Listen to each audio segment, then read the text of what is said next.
Hi, folks. I'm Bob Schrupp, physical therapist. Brad Heineck, physical Together, we therapist. are the most famous physical therapists on the internet. In our opinion, of I course, gotta Bob. straighten out my tie. Today, Yeah. we're going to talk about the safest way to walk with a walker, including non-weight bearing, which is a little bit tricky with some people. Right. Yeah, there's a little trick to it, and we want to be safe. You really need, there's a few simple little things that can make a big difference because you can fall with a walker and get tangled up. Oh, absolutely. I've had many people that have, unfortunately. Right. So we've learned, and we've learned the hard way. Right. So we're going to show you to keep you a step ahead. When one of our patients fall, it's like we're falling. Yeah. And it's bad. So, by the way, if you're new to our channel, please take a second to subscribe to us. We provide videos how to stay healthy, fit, pain-free, and we upload every day.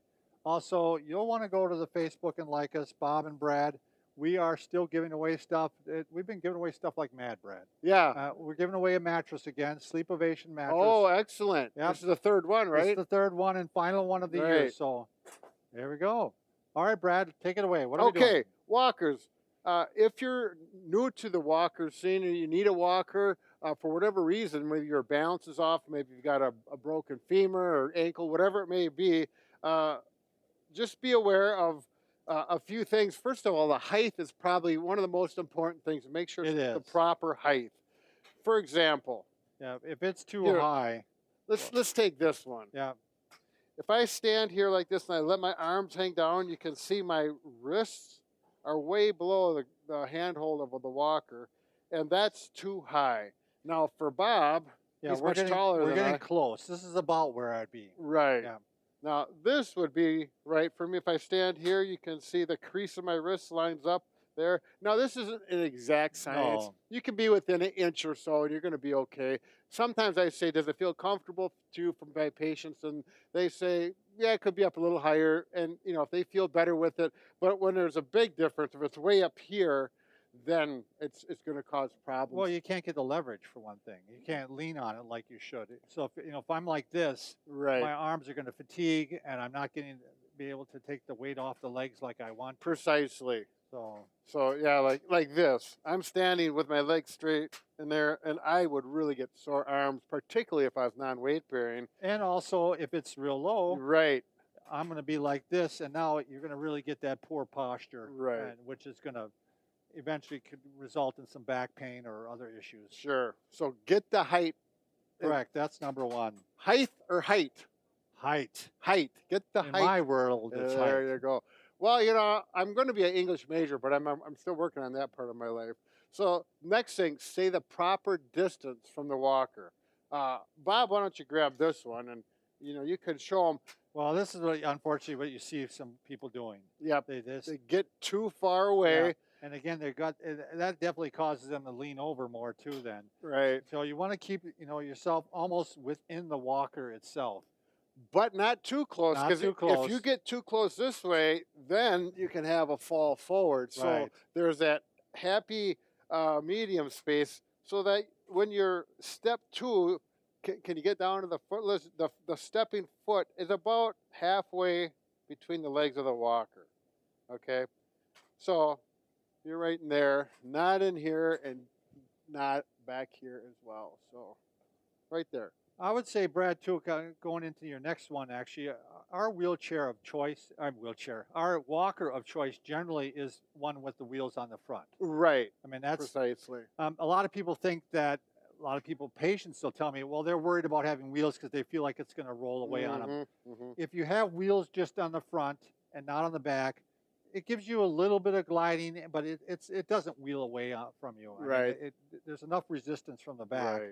And usually, we got the tennis balls on there quite often that we put on there to help them glide. Now, those are on there for a number of reasons. If you don't have them, sometimes they squeak, sometimes they scratch the floor, which gets people upset. And they're just smooth, they work really nice, and it's really cheap. And they eventually wear out and you have to replace them. But yeah, if you buy the gliders, the plastic gliders, I've seen those get scratched up and then they scratch up the floor. Right. And they're the gliders or the skis. Yeah. On carpet, they're good. They're really good on carpet. Right. So we want to stay back on line here. So the next thing is, if you're weight bearing as tolerant, well, let's just say you need it just for balance. Sure. But you just need something there. Obviously, you're not going to have a walker without wheels on it for that situation. Here we got a nice walker. You can have fun with your There walkers. you go, yeah. Decorate them up Got a little bit. fishies There on you there. go. But, you know, if you just need some support and you can walk relatively normal gait, you know, you just keep it there and you're just going to walk. Sometimes we need to practice the turn. You know, sometimes Right. I get some people that just need a little hint, you know, lift it up a little bit, but this kind of a thing is not really what we want. The thing about it is, the reason the wheels are also good is because if you have a walker without wheels, every time you pick it up, you're at that risk for losing your balance. Sure. So I go up here, I could lose my balance. When the wheels are on the ground and you're going like this, right, you've got the support all the time. There's one instance where I do like without wheels, and we'll get into that in a little bit.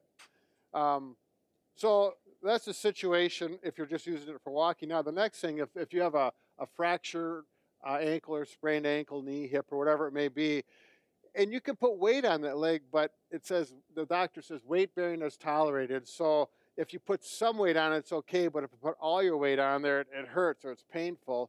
So then you have to get a certain sequence. And this is the mantra that I always use. This is what I learned when I first started, is I would tell the patient, just say to yourself, walker, sore leg, good leg. Right. Walker, sore leg, good leg. That's walker. what I often do with people too. So in other words, the walker goes first.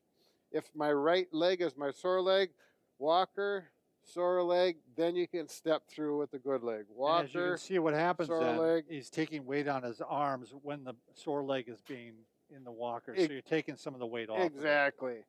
So it works out quite good. Walker, sore leg, good leg. Walker, sore leg, good leg. I used to do walker, bad leg, good leg, but it's really not a bad leg. It's just sore. Right. If you got a leg, it's good. Yeah, you know, that's some people don't have a leg, and that's right. the situation That's to right. be aware of. And then the last thing is the non-weight bearing. You have a fracture, whatever it may be, and you cannot put any weight on that foot.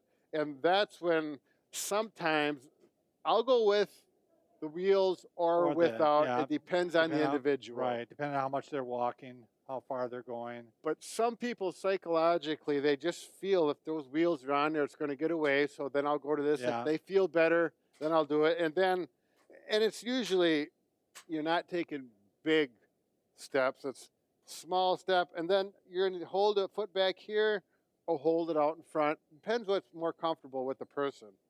And then we just do a hop, small hop, and don't hop into here and get into that situation.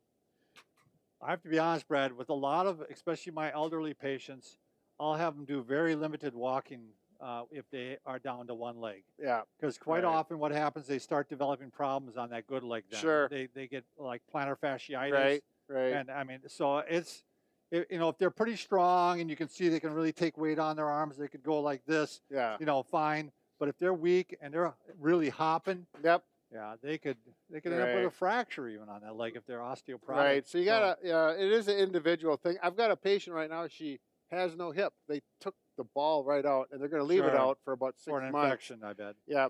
And but she's a little younger, and she's doing pretty good like this. And she's going to get around, go back home, and live like that for a few months until they get the hip back in. It's a really individual thing. You have to determine what their capabilities are. But if you have an elderly person that's a little questionable, be on the safe side. And the other thing is, if there's no weight bearing that's tolerated or partial weight bearing, I never ever. Use the four-wheel one. Right. That is when the four-wheeled one is I never advise that. This is one that can slip away from you. When you got four wheels, they are good for outdoors. I like them because they got the big wheels. Yes. But these things, I mean, you better have a little bit better balance when you're using a four-wheeler because it can go and it's like a shopping cart. It can go in different directions. Right. Yeah, yeah. But and they got hand brakes. You have to learn how to use those if you want to sit down on it. All of those, it's a whole different story than this type of walker. So we actually have some videos just on the four-wheeled walker. But for what we're talking about today, if you want to be safe, we're not going to use that. But be careful, don't let it hit you. All right. Thanks for watching, folks.